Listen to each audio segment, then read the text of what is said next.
Right, this is about an idea that if you can focus on this sort of idea, people will jump for it and you will actually get a lot more people buying your book. So what is it? Solutions. To give you a quick story, I remember there was a time when I was with my partner. She lost her gas card, so which meant she had to top this up at the shop, so she couldn't. She had no heating, basically, no gas, no heat, no hot water, so it's quite important that we had that. And so it was a bit of a panic on searching all over for it. We could not find it. So the only way to get a replacement card was to phone up the company, and they arranged a replacement card. It was £10. Now, it might seem a lot, but she didn't have very much money at the time.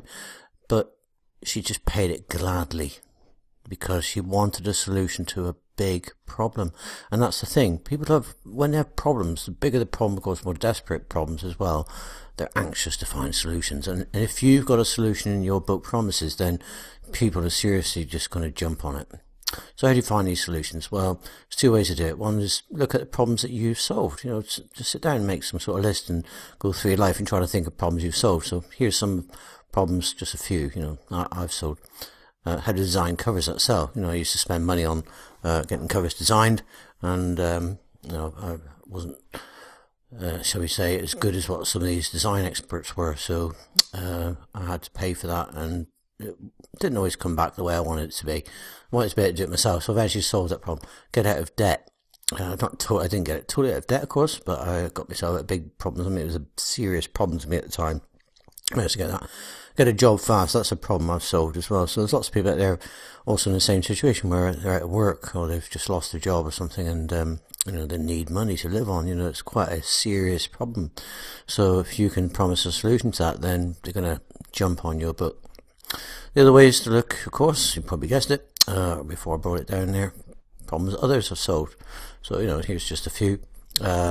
People are saving for their first home. So people are just getting married.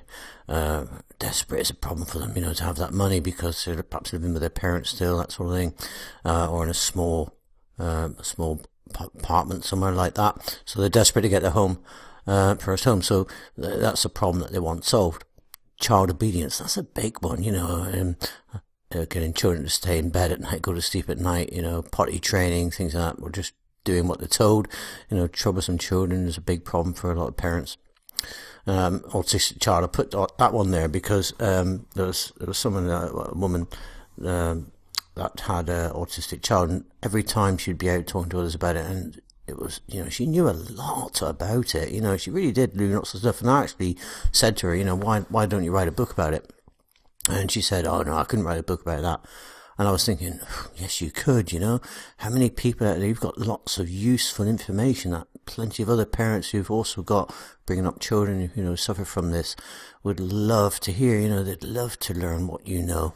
So, really do think about the problems that you can solve for other people. So when you're going through and looking at these book ideas, for your books, try to consider what problem that you're solving for someone, and try to aim for a solution. And the bigger the problem that you solve, the bigger solution that you can offer as well, the more people are going to be interested in your book. Now, in the following lectures, we're going to actually be looking at some really good ideas that, of ways of finding ideas for books. And the next one in particular, focus on a certain place that you can get some really good ideas. So pay attention to the next lecture.